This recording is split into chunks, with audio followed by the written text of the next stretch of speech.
Praise the Lord. இந்த அருமையான காலை நேரத்துக்காக கர்த்தருக்கு நன்றி சொல்லுகிறேன். காலையிலே ஆண்டவர் அவருடைய ஜனத்தை விசாரிக்கிறவர். உங்களையும் என்னையும் விசாரிக்கிறவர் நம்முடைய தேவன். ஆண்டவருடைய வழிகளை சார்ந்து அவர் சித்தத்தை செய்வோம். கர்த்தர் பெரிய காரியங்களை செய்வாராக. நம்முடைய சிந்தனைக்காக யோவான் சுவிசேஷம் 15வது அதிகாரம் 7வது வசனம். நீங்கள் என்னிலும் என் வார்த்தைகள் உங்களிலும் நிலைத்திருந்தால் நீங்கள் கேட்டுக்கொள்வது எதுவோ அது உங்களுக்கு செய்யப்படும். நீங்கள் என்னிலும் என் வார்த்தைகள் உங்களிலும் நிலைத்திருந்தால் நீங்கள் கேட்டுக்கொள்வது எதுவோ அது உங்களுக்கு செய்யப்படும். இந்த அருமையான காலை நேரத்திலும் கூட ஆண்டவருடைய அன்பிலே நாம் நிலைத்து காணப்படுவோம்.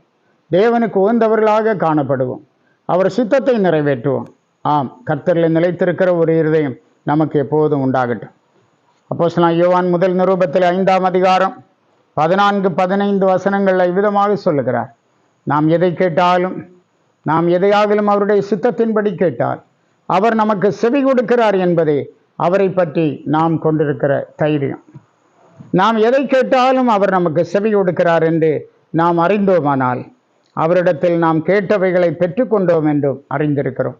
இந்த காலை நேரத்தில் ஆண்டவரின் ஜெபத்தை கேட்டிருக்கிறார். ஆண்டவரிடத்தில் நான் கேட்டதை நான் பெற்றுக்கொண்டேன் என்று சொல்லி கர்த்தரை அதிகமாக துதிப்போம்.